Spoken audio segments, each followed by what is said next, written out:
Welcome to the Perfectionist Guide to Mothering. I'm Andrea Fortenberry, and I'm here to help you break up with perfectionism, unrealistic expectations, and mom guilt to enjoy motherhood and love this one and only beautiful life God has given you. In these episodes, we will be real, vulnerable, and have fun too. My hope is that you will walk away encouraged and equipped for the hard and amazing work of motherhood.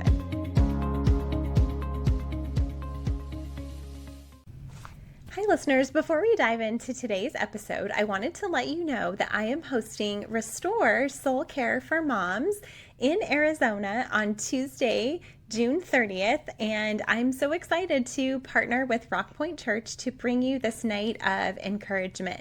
My friends Noelle Rhodes and Jess Carey, who both have been on this podcast before, are going to join me. It's going to be a fun time of refreshment, encouragement, and just a night for you to breathe and be poured into in your role as a mom. I will put the link for tickets in the show notes, and also there is childcare available, but it's filling up fast, so make sure that you reserve your spot or get on the wait list soon. So we would love to see you there Tuesday, June 30th at Rock Point Church in Queen Creek, Arizona. Welcome to episode 148 of the Perfectionist Guide to Mothering. Today I have the privilege of chatting with Dr. Benjamin Long. Dr. Benjamin Long is a sleep doctor by day and a seminary student by night with an interest in the integration of theology and sleep. Super cool. These interests have culminated into his debut book, Sleep Habits Journal, Practices, Prayers, and Devotions to Ease Your Sleepless Nights. He lives in San Antonio, Texas with his wife, son, and their dog, Rolo. Welcome to the show, Dr. Long. Thank you for having me, Andrea. I've been looking forward to this. Me too, because sleep is one of those topics that all moms have on their mind for various reasons. One is Yes. that we really want our kids to sleep, especially in those early days. And then, Mhm. as toddlers, they're like getting up, maybe not sleeping well. I have teenagers now, so I want to make sure they're getting their rest. And then we think about sleep for ourselves because as moms, I think we're very often sleep deprived. So I'm excited to chat with you and get your insights on all of this. Thank you. So, what are some things that prevent us as parents and then also maybe our kids from experiencing good quality sleep? Yeah, I mean, the list is probably endless at this point, you know. Um, the I typically talk about insomnia through the what's called the 3P model for insomnia. And so that is first predisposing factors. So you can imagine it as like there's some kind of insomnia threshold. And some people are just going to be more predisposed to being closer to that threshold than others. The second one is precipitating factors. And I tell all of my families to live is to experience precipitating factors. Like you're going to have stressors. There are going to be things that, even if you had like the perfect life, something's going to happen that's going to push you above that insomnia threshold. So it's not a matter of if that's going to happen, it's kind of a when and how am I going to respond to it. And that leads to that last P, which is the perpetuating factors. And that's really a lot of people who come to see me who have difficulty with their sleep is those perpetuating factors that seem like they might help in the short run. So very common ones are like taking a long nap or sleeping in. That helps you in the short run. It's, gives you a little boost of energy, but actually for your sleep, that night or the next night might actually kind of hinder you a little bit. So a variety of things can be in all of those categories. And so part of my job is to kind of help people just understand this isn't a just you problem. Where you live can be a big part of it, your occupation, your family dynamics, your family structure, all of those things. So yeah, just having kids, all parents know you don't sleep as well with kids than you do before you had kids. Right. Yeah, that interrupted sleep really can mess with your just normal functioning day to day. So, Yeah, but yeah. a big one I would say for families and children, I'd say a huge one is our schedules. We are just so busy and it's very easy to overextend ourselves and to commit ourselves to so many things because, that's what a good family does. Like the kids have to be in a certain number of extracurricular activities, and we need to be involved in our church. We need to be involved in our community, and it's easy to have just things fill up. And the problem is we're not machines, and so we can't just fill our schedule however we think is best, and then expect that it's going to be super easy to fall asleep, kind of like a, baseball player who's kind of sliding into home. I think some people imagine that like, I'm just going to slide into bed and close my eyes and should be able to fall asleep. And that's not always the case. Right. Because I found as a mom in busy seasons, I will try to lie down to take a nap, or when I lie down for the evening, my mind is racing with all the things Hmm. like, what's tomorrow's schedule? What do we Yeah. need to do? I need to get these things from the store, like all of these things. So, like you're saying, even though we go to put ourselves to sleep, like the mind and just other factors can keep us up. Right. And we forget about that margin that we need because those are important things. Like, yeah, Mhm. you got to plan. We need to have food in the fridge. We Right. need to know what's on the agenda for tomorrow. Like, those are all important things, but we do forget about just making space for even like sitting down and like, okay, what do we got tomorrow? What, like that is a process in and of itself. And so often that falls upon many parents as they are trying to fall asleep. And that's when everything is kind of popping up like popcorn. Right. And then I find that especially when my kids were younger, we put them to bed at like 8 o'clock. And then I'm like, I know I should go to bed by 10, but that's only 2 hours to Hmm. spend time with my husband or watch a Yeah. show Hmm. or do all the things that need to be done. And then I would stay up too late because it just didn't feel like enough time to do everything I needed Yeah. and wanted to do. So then I was already starting the next day with like a sleep Right. deficit. Yeah, absolutely. And that's, through many seasons of life. It's often called like a bedtime procrastination of like, okay, I know that there's this number on the clock that I'm supposed to kind of get to bed at this time, but whether that is commitments or I just need some space, I need some time to unwind and to, especially for my moms, just like feel like an adult and maybe like have a grown-up conversation with my spouse or something of that nature. Yes. So, I think a big part of my job is maybe peeling back a little bit of that what I should do and just giving ourselves a little bit more grace of like, yeah, that's totally normal. And you're in this season of life, especially with like little ones and toddlers and things of that it's like, man, you need an extra dose of rest when you have a kid in that 2 to 5 year old range. And Right, right. so, like giving yourself some grace for those seasons and knowing that they're not going to last forever and yet being able to um I guess have a conversation of like what am I committed to, what's important to me, and how can I steward the time that I have to use it for um things that are actually going to fill me up. Hmm. Yeah, that's great. That mindset of stewarding versus just using our time. Like I Hmm. do make more conscious decisions when I have that in mind for sure. Hmm. So what is like an optimum range for an adult and then maybe for our kids to get like if we sometimes as moms or for perfectionist moms we need a goal, we need like that number Yeah. to work toward. Yeah. So in your opinion, what is that optimal amount of sleep that we need to get? Yeah, this is a hard conversation because it is so unique for so many different people. And so, children, newborn babies, should sleep 14 to 17 hours per 24-hour period. I always tell families, like, I'm sorry that's not in one big chunk. That'd be great. Wouldn't that be amazing if a newborn baby slept 14 hours straight? Right. Um, but but that is in that like first month, and then pretty quickly they step down to about 12 to 15 hours is typical for like the first year of life. And then it kind of continues to have this like stepwise down progression to until like elementary age should be roughly about 9 to 11 hours of sleep is normal for them. And then my teenagers should be about 8 to 10. And then once we get to adults, about 7 to 9. But the big caveat on all that is those are the typical, if you imagine like a bell curve, that like middle of the section.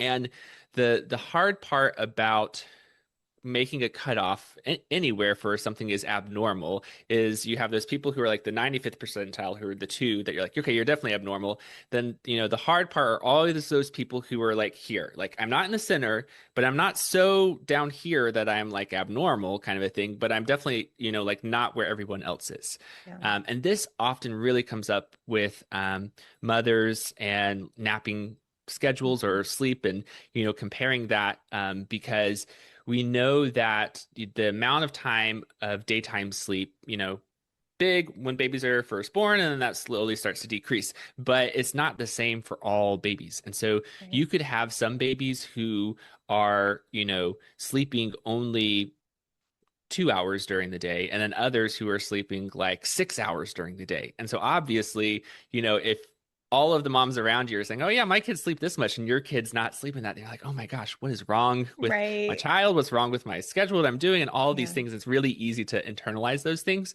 And so that's why I often talk to families that, the stuff that you see online as far as napping schedules and wake windows and things of that nature, they're great to use as tools because they are true, and that is kind of a typical rough Hmm. estimate of what we expect babies to do as they are getting older. But you shouldn't be following them as gospel. And Yeah. so if your kid isn't necessarily fitting into that, I always tell parents, zoom out. And so let's see how much sleep am I getting over a total 24-hour period. And so if my, 3-year-old is sleeping somewhere around that 12-hour kind of mark or so, 11 hours or something like that. But most of that's overnight and none of that's during the day. That's fine. That's Yeah. okay. So as long as you're getting kind of that total sleep over a 24-hour period, then I say don't worry about the napping. It's hard in that toddler age range because everyone gets those, grumpy kids, and you're like, oh my gosh, you need a nap. Right. But I want you to take a nap so I have a break. yeah, exactly. And sometimes I talk to families a little bit more about, actually giving our toddlers like a power nap that we typically talk about as adults. You will see these things online that talk about like, oh, a real nap is 1 hour long, is 2 hours long, is all this stuff. But there's no science or evidence to say that a nap has to be this amount of duration. And so for our kids, just like for adults, if they are getting grumpy, then you might be able to give them like a short, like 15 to 20-minute nap, which feels crazy because you're like, I don't want to wake my child up at that 15-minute mark.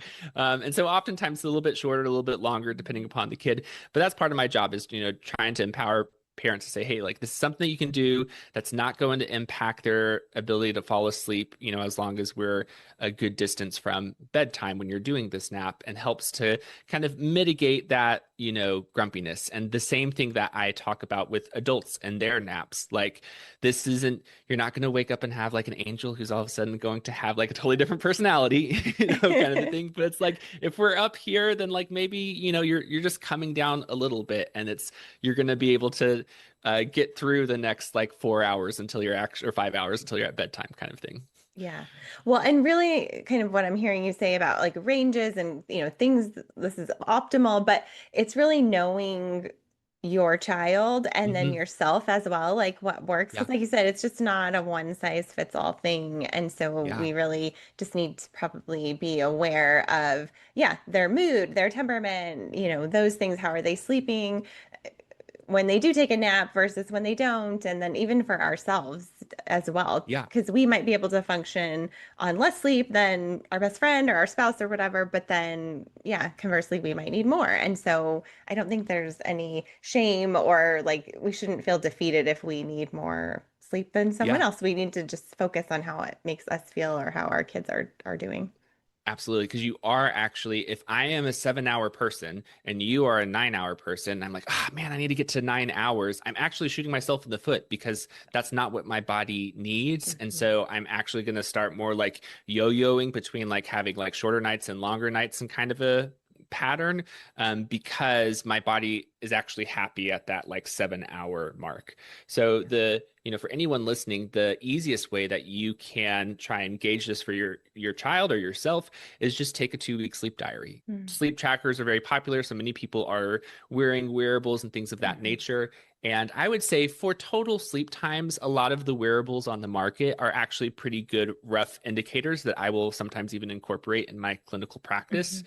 Um, but getting it over a long period of time is going to get you more data to get a more accurate kind of average of what's normal for you. Mhm. And so once you find that out, then that helps to kind of anchor you. For an adult, like, okay, I'm like 7.5 hours. That's what my Mhm. average. And so that I can know that's what I need to kind of like kind of point towards Mhm. on most nights. Whereas children, like I said, they start up here and then they slowly go down. So that's something that you might have to come back to if you have a child who's just not a great sleeper and you're trying to kind of, I call it fine tuning. Like there's these kids Yeah. that it's just like, we got to get it like this right. And we're in like a happy equilibrium in the context of our family dynamics and, where we live and our schedules and all that kind of a thing. And so, starting with a 2 week sleep diary is a great place to kind of figure that out. Yeah, that's really great. Yeah, just being aware because sometimes we think too, like we'll remember things and then we don't. So writing it down for a couple weeks sounds Yeah. really good. Well, I love, Dr. Long, how you integrate theology and sleep. So I would love your insight on what can we learn about sleep from the Bible? Yeah, I was surprised when I first thought about, does the Bible have to say anything about sleep? And literally just doing like a quick word search, like, oh, actually, it comes up quite often. And so there's this beautiful picture of sleep that we get from the biblical narrative. Um, Often themes around one big one's trust of Mm. this acknowledging that God is in control and that I can have this illusion of control, but unless God is the one who is a part of creation and sustaining things and ordering things, then really like anything that I'm doing at what I think of out of my own power is just an illusion. The fact that we as humans spend a third of our lives unconscious to the world seems really weird. Often it baffles some scientists to a certain degree. We have explanations in science of why we think we sleep, but it just doesn't seem like a very, um, uh, you know, reasonable, I guess, way to live life. And so the Bible, I think it really shows our creatureliness, that we are part of creation. And in the same way of trees and animals, and whether they're on land or in the sea and all those things, that there's some kind of either circadian rhythm or actual sleeping behavior that most of creation exhibits. And so it does give us this solidarity as true humans, like that kind of origin of that word, like dirt people, dirt creatures, like it's humbling. And it just reminds us that we worship a God who loves us and takes care of us and is actually the one who is keeping things going and keeping things all Yeah. together when I am asleep. So it's this meditation on, the proper ordering of things that I am not the one that is actually doing all that. It's God.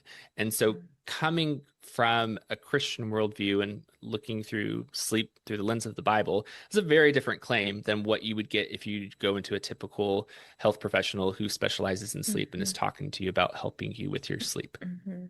As I was reading more about it, especially in the Psalms, then it's just like there was something resonating between what I was hearing from my patients as they're talking about their suffering from their sleeplessness, and then the psalmist who's, in Psalm 77 says that the Lord holds their eyelids open. And I'm like, I feel like my patient could have said that today in my clinic. The fact of those precipitating factors, those stressors that happen, it's not new. That happened in the Right. Bible. And the people of Israel suffered through real terrible hardship that many of us can't even imagine having to go through. The Bible isn't a text on insomnia and how to manage your insomnia, but because sleep is a part of human life, then we see how the psalmist is responding to their sleeplessness Mhm. when these psalms seem to be written or talked about at what they're doing at night. And so it was like, okay, I'm learning all this stuff about how to help people with insomnia and hearing people talk about it. And I'm reading the Psalms, and it's like there seems to be something that's resonating between here, but I don't have the concept or the framework to kind of connect these things. And so that's really what kind of propelled me to explore that more and to write my book. Yeah, I love that. I love just the reminder about, yeah, trusting God that really when we go to sleep every night, like that's really what we're doing. And I remember when I first realized this, I had the aha moment about how, yeah, God is holding all things together and holding the world. And I was a high schooler and went overseas. And so it was like a 9 hour time difference from home. We actually lived in Israel for a short period for my dad's Wow. job. So when we were there, I would think like, oh, I'm going to bed and my friends are just waking up and vice versa. Like we're on this Mm, opposite schedule. And it just made yeah. me very aware of the fact that people who are ahead of us are going to sleep when we're waking up and all of that. And so it's just really fascinating and a good reminder, like you said, that we are not in control of all things. So Hmm. yeah. Yeah, Yeah, absolutely.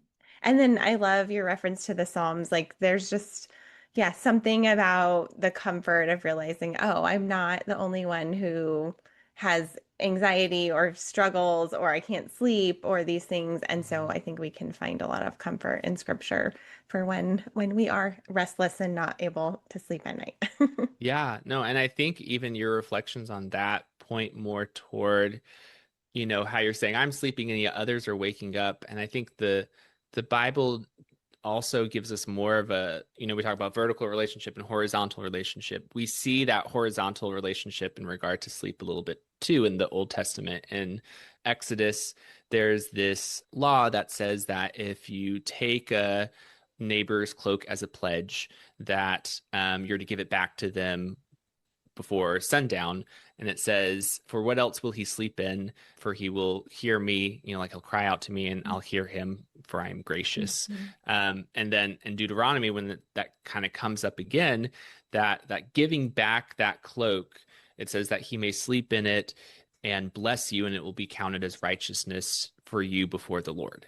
First of all, just in that ancient Near Eastern context, the surrounding cultures, a debtor who gives something up as collateral and then God is saying you need to give that back to that person so that they can sleep in it, like that is radical for Yeah. that time period. Like you, at least from what I have studied, I did not find a similar law that would kind of mandate that in other kind of cultures. And then also it really shows that God cares about our sleep, that Mhm. the suffering of sleeplessness is a specific kind of suffering that hurts God's heart Mhm. when he hears that he is gracious, and that's Mhm. going to be counted against that person who is oppressing this other person. It can kind of be on two sides of like thinking about how am I, like my actions impacting the sleep of Mhm. the people in my household or the people around me, or if I'm a boss, my employees or things of that nature. Mhm.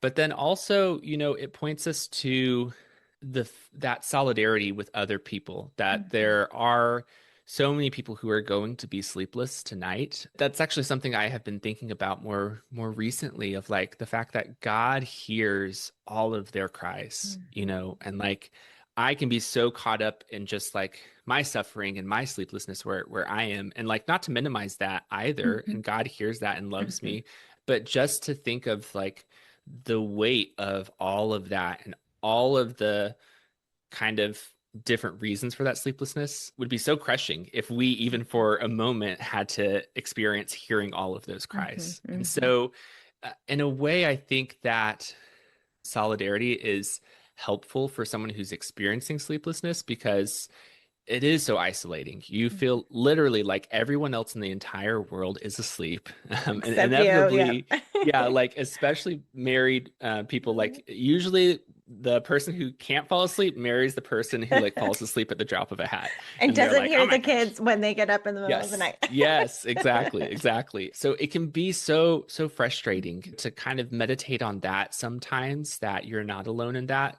That other parts of creation are experiencing that Yeah. same sleeplessness can be comforting in some ways. Yes, I remember in my early days of getting up with a newborn, Mm. thinking one night, like just picturing God looking down at like my neighborhood, my community, all the houses, and just him seeing like lights flicker on when moms were getting up with their Hmm. babies. And it just made me think, wow, even though I feel alone, surely I am in the company of other moms who are all over Yeah. where it's dark right now, getting up with their babies. And so that just really was a sweet reminder from the Lord about, like I see you. I know you're getting up because you're taking care of your baby, and I see you, and there's other moms out there doing the same thing. So that was just Mhm. really a comfort to me.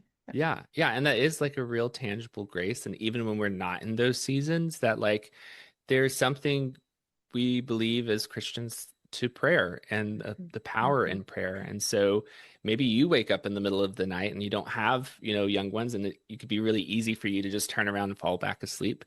But entering into that and remembering that and just saying a quick prayer for her, because there are going to be thousands of moms who wake up this night for the rest of this like podcast episode's existence, and all the people who are listening Right. to it, like all those nights too, on this side of new creation, there are always going to be mothers who are waking up with their infants. That in and of itself is an act of love. It's a that sacrifice that I think most moms just kind of, sweep on the rug, like, okay, this is just part of being a mom, Yeah. like as if it's not amazing that you are giving up this life-giving practice that we need, Mhm. that is going to sustain us. And certainly we could have a whole conversation about, we have a culture that doesn't help support those moms that are in those Mhm. seasons of life as well. And yet there are real tangible things that we can do, within households, those spouses. And that's the conversation I'm often having Mhm. with families of like, hey, maybe both of us try to get up, take turns or something like that. Yeah. So you're only both partially sleep deprived instead of someone totally sleep deprived. Right.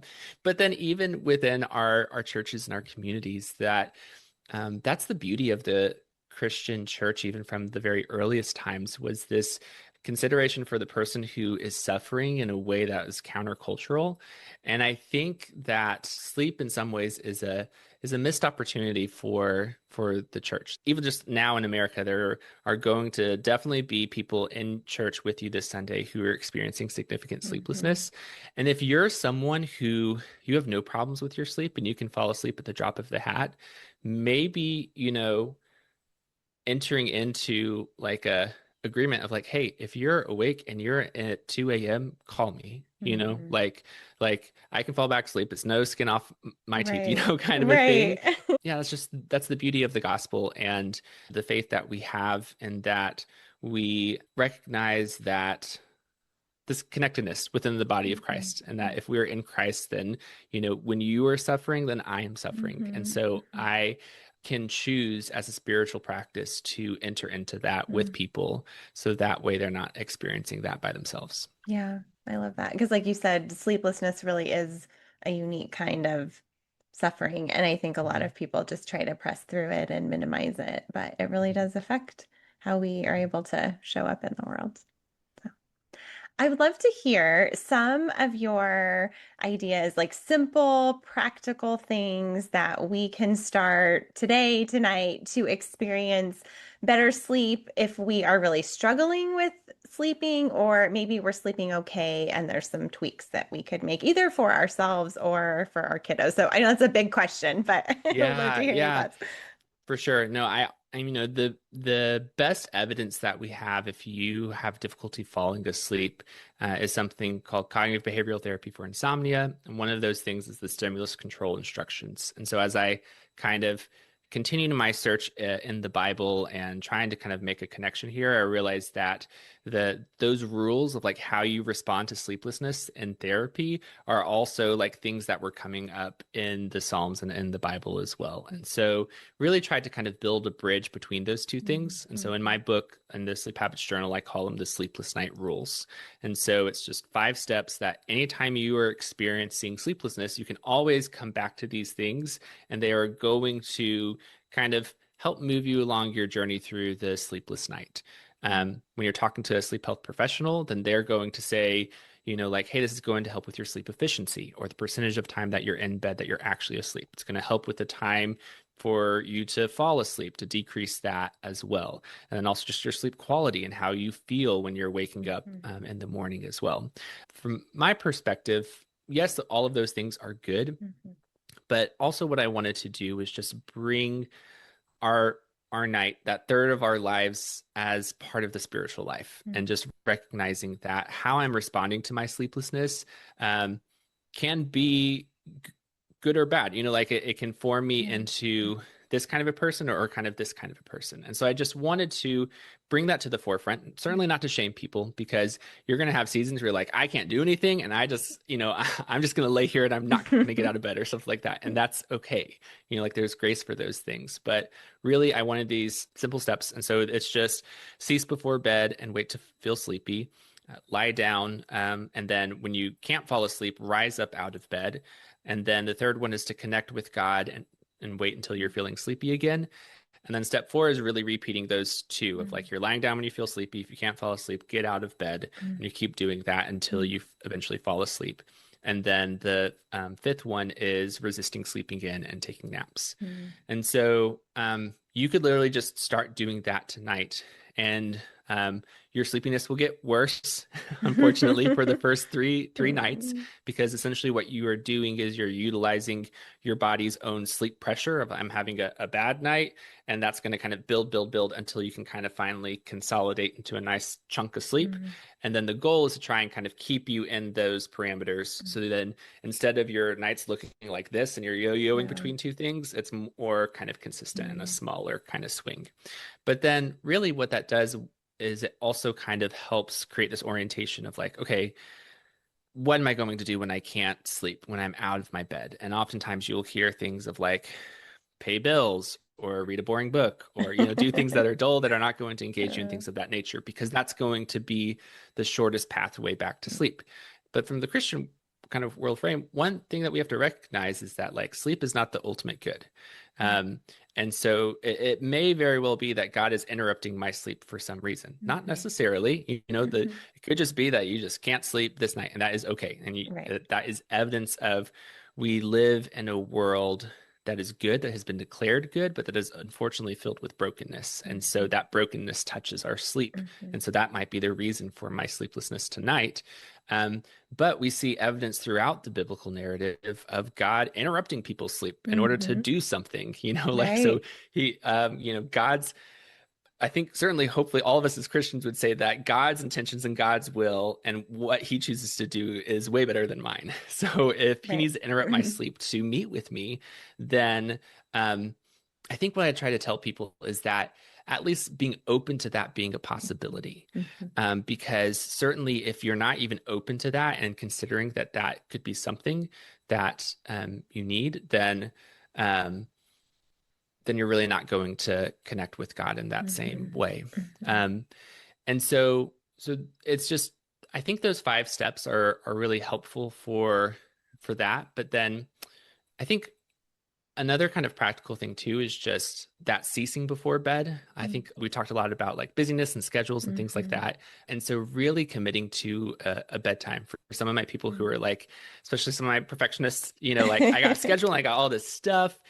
Yeah. Usually they will have like a detailed schedule of like, we're going to bed at this time. But Yeah. sometimes I will have some people who are not quite as organized, and they're just like, well, sometimes it's this, sometimes it's that kind of a thing. Yeah. So sometimes just committing to a bedtime. This is when, not necessarily when my head is hitting the pillow, but when I am just ceasing and stopping from this day and recognizing of like, okay, I have to transition to the, in ancient Jewish culture, with the sundown as the beginning of the new day. So to think about that too, it's totally different Yeah. from how we perceive a time, that I'm Right. entering into my new day in rest. Very, Yeah. very odd. But then that that gives ceasing kind of a different flavor too, of like, okay, God has got me through this day, and I'm going to, enter into this time of rest, because rest is a prerequisite for sleep. Like you can't just like run and sleep while you're running. You have to Right. stop.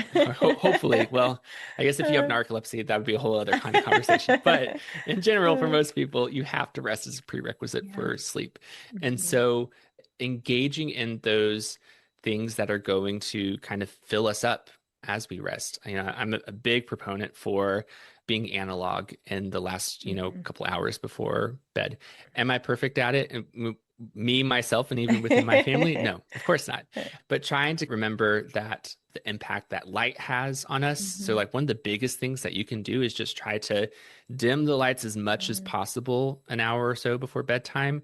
And then, if someone's having like considerable insomnia, we've tried, lots of things. Mhm. One thing I can often say is just like try to make it as pitch black as possible. Mhm. And sitting in pitch black and not doing anything, you're not going to be perfect at it. It's going to take some time and you can be easily distracted and stuff like that. But most of the time, you're going to fall asleep, Yeah.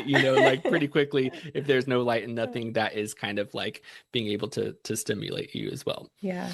Yeah, that's good. One practice I have found probably over the past year or two when I'm struggling to sleep is I will get up and come here into my office slash guest room and I'll put the audio Bible on and I Mm-hmm. will listen. And like you said, it just kind of helps me to slow down, like reorient to the Lord. And then it's actually kind of neat. I find I'll wake up after I fall asleep, like hearing it, but it's Mm-hmm. actually just a comfort. Like I'm hearing scripture, and then sometimes Yeah. I'll go to bed and like, oh, I was in Acts and now it's in Romans. Like I know I've slept. Yeah. But it's just, I don't know, that has helped me on some nights when I'm not sleeping well is to do that, and it's been helpful. Yeah. Some of it is, do I actually believe that God cares for my sleep? Hmm.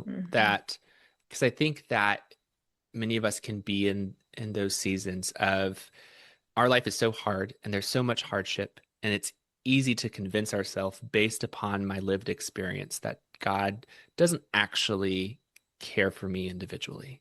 Or he does, and I want to believe that to a certain cognitive level, but Hmm. like deep down, there's a part of me that's still like, okay, I still have to be the one that is ordering things. And so not to go into a whole conversation of like inactivity. So obviously like life is a collaboration. It's a little bit of a dance. We have to recognize our participation in things. Hmm. I think about Psalm 127 too, that says, for he gives to his beloved sleep. Hmm. And sometimes, yeah, just like reciting that scripture and knowing that and reminding ourselves. It's like, and have that head knowledge, but sinking down into my heart. And Hmm. that's kind of the spiritual formation of things is our when our plans go awry, that's when our character is revealed. Hmm. And so it's really easy to seem like a great Christian at like 2 p.m. But at 2 a.m., it's a little bit harder, Yeah, you for know? sure. And so some of that can just be a mirror. And that's a frustrating time to realize like, oh, I'm not as mature or I'm not as spiritual or I'm not as far along in my faith as I want to be. I can say attest to that. I experienced that on my occasional sleepless nights. Mm-hmm.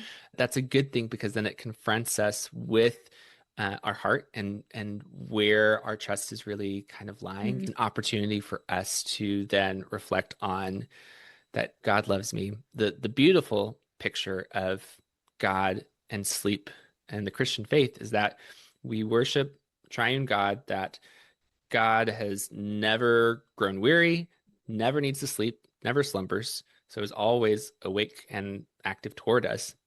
Yet paradoxically, in Jesus has experienced the need to sleep, has Hmm. experienced sleeplessness. That is a powerful meditation that I often will point some people to of in your own sleeplessness, meditating on the scripture of Jesus in the Garden of Gethsemane. And like we talked about loneliness, like Hmm. literally Jesus is like my closest friends and disciples that I told you to be awake and you can't even, like Right. stay up and watch with me as well. I have had sometimes as I'm reading through that and meditating, and there's a style of kind of gospel meditation where you just really kind of have an imaginative encounter with the text and just allow the spirit to kind of guide you through like, let me really just be present to this and not in a way to like find some deeper meaning or whatever, but just to experience Jesus's life alongside Jesus through the Spirit. And I have cried, Hmm. in this really beautiful way that we just said that God had didn't need to experience that and yet like gave up glory to enter into human experience all of our suffering, even the suffering of sleeplessness. So intimately understands our sleepless state and our own suffering and the problems that we're experiencing. And then now by Jesus's death and resurrection is with us in through the Holy Spirit. And so in this very intimate way, God is just as close to us And oftentimes, another practice I will talk to people about is just imagining Jesus sitting right there next to me and just Mhm. you could be silent and just be there and present and knowing that God is with you. You could talk, of Yeah. those things as well. And so to have that is such a gift for us when we're experiencing our sleeplessness Yeah. that unfortunately, many people aren't able to experience that if they're not believers. Hmm. Yeah, absolutely. And I have found too that then my next day, like after having a sleepless night and I have to get up in the morning, I'm like, okay, Lord, I'm depending on you Yeah. because I am tired and I need you to give me strength Yeah. and energy to get through the day. And so that can be an unexpected blessing, I guess, from Mhm. a sleepless night is to again remember like we have to trust we can't Mhm. do life in our own sufficiency all the time. When we're sleeping well, it might feel like we can, but in those times where we're not getting a lot of sleep, it's hard. It's like, okay, I have to trust God for the energy to get through the day and Yeah, do what He's called me to do today. absolutely. Yeah. There's a line from a prayer of like, apart from you, I have no grace to give. And like, again, really easy when you've had a great sleep to pray that, and you're like, "Yep, this is something I believe." And then, yet when you're sleep deprived, you're like, "Oh wow, no!" Like, apart from you today, I have no grace to give. So please Oh. pour out more grace. Otherwise, the people around me are not going to be experiencing it. Yes, for sure. Oh, for sure. Well, just such great insight. I know our listeners are really going to be blessed by that. So thanks for sharing all of that. And now we'll dive into some fun questions. So, All right. what are you reading, watching, or listening to these days? Yeah, it is so diverse because I'm in seminary.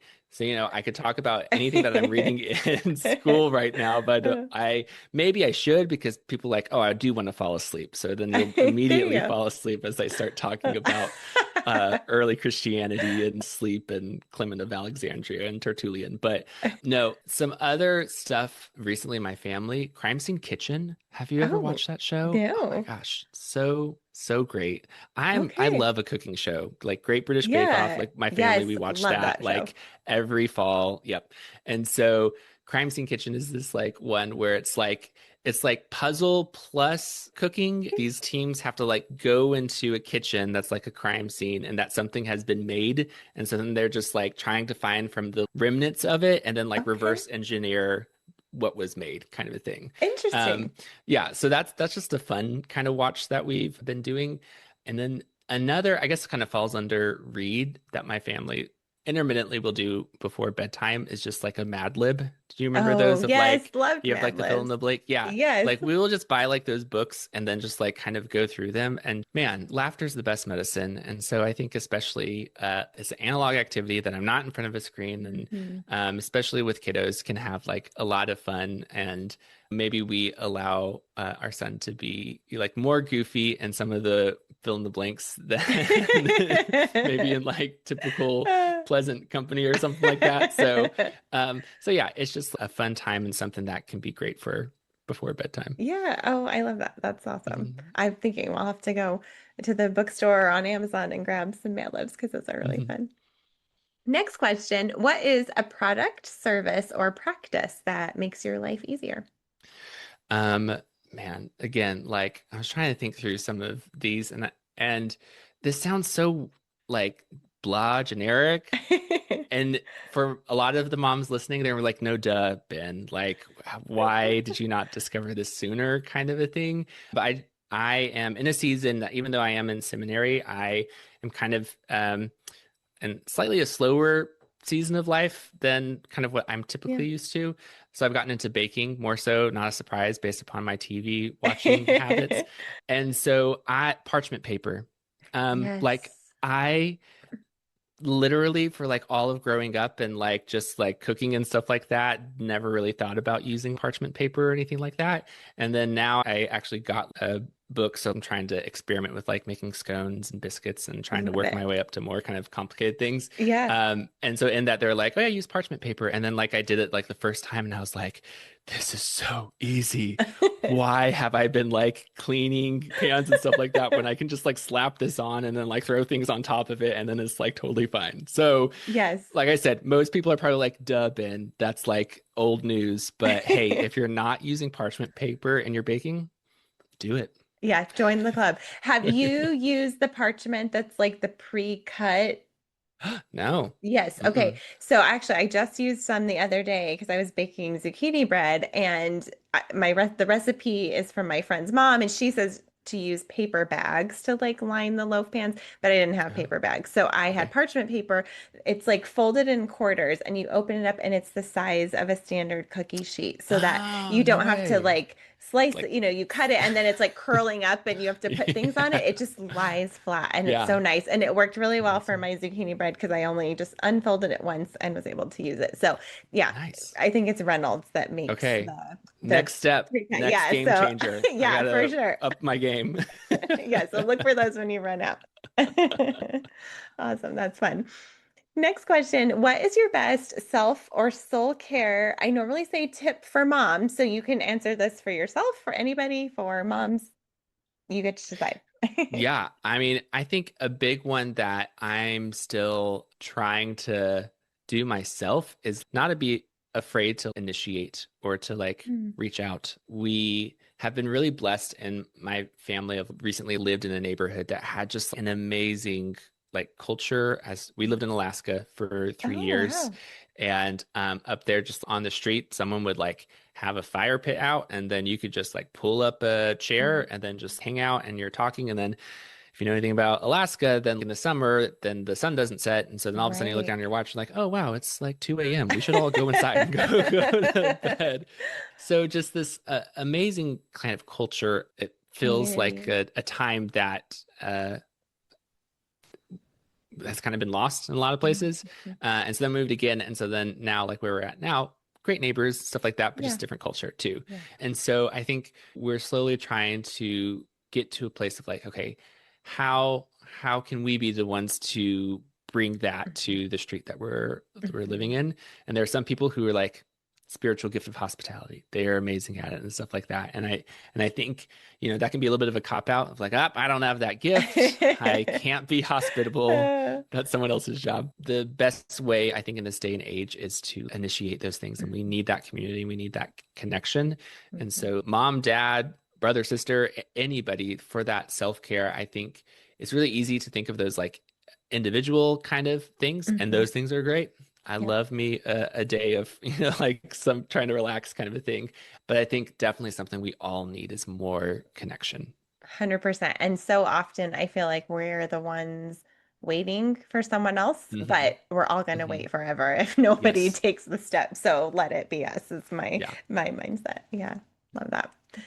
Next question. What is God teaching you in this season? Yeah, I'm in kind of a slower season of life. So the reason for that is typically I've been actually active duty military for most of my medical career. And so I'm participating in a program called the Career Intermission Program, where you get to take a break from active duty for a few Okay. years. Gearing up for that, kind of like there's never a good time to have a baby. There's never a good time to like take a break from work, Yeah. you know? Um, and it feels we can convince ourselves like, I'm gonna get behind, like that I have a schedule, I have a life goal, I have a plan kind of a thing, and I need to be like continuing to progress towards those things. And so really, I think what God has been teaching me this season is that importance in rest on a larger scale. And I know not everyone is in a position where they can take like a sabbatical of some kind of nature. I'm hearing more things about practicing Sabbath and being slower, being more intentional. But if you ever find yourself in a place that you have that opportunity to like slow down for a year and like kind of plan out for that it has been such a blessing for like Mm. me and my family of, like for so long, the center of like life for me was like the hospital and Yeah. and like um I always tell the story like my son when I was in medical training, was like, "Oh, grandma and grandpa live in Georgia." And he also thought his other grandma lived at the airport because that's where we would go Oh, like pick her up. figure. And then like him and mom live at home and then he said and dad lives at the hospital. And I was like, "Oh, it's Oh, true." yeah. Kind of a thing. So, to have this time where I'm finally like home more and present, Mhm. more has been so life-giving. And so even though there were a lot of people who were like, why are you doing this? Like, you're not getting closer to retirement and you're taking time away. And like, this Mhm. seems crazy. It has been such a blessing. Yeah, well, thank you for your service. And I love that you have this opportunity because yeah, I feel like we can't go at breakneck pace all the time. Like we need it. And I love that again in scripture, he asks us to honor the Sabbath and keep it holy. And then in the agricultural terms, like every 7 years, Yeah. the fields need Yeah. to lie fallow, just so we can learn a lot from those principles too. So Yeah. I was like in my seventh year of service as I was applying for this program, and I'm like, you know what? It's biblical. I'm in my seventh year. I've done it. yes. I'm taking a break. Yes. Oh, well, awesome. Well deserved. And then Yeah. you're going to seminary. So in some ways you're actually, changing Yeah. up the work Hmm. you're doing, but I think that's really awesome that you get to do that. So Thank you. very cool. Well, thank you. This has been such a fun conversation, so insightful, practical. I know listeners are going to love it. So last question, if they would like to connect with you, where can they find you? Yeah, the best place, if you go to sleephabitsjournal.com, then that's where, if you're interested in looking more about the book, you can go there and that takes you directly to my website. There'll be like a link and you can sign up for my newsletter, which is really my Substack. And so that's where I'm most active at right now and continuing to try and write and think about this intersection of sleep and theology and all of the things that can kind of come with that. And otherwise, I'm still on Instagram a little bit as the Wholehearted MD, but primarily I'm kind of switching more to Substack. Yeah, fun. Well, I'll be sure to link that in the show notes for listeners. Again, thank you so much, Dr. Long, for being with us. It's been fun. Yeah, thanks for having me.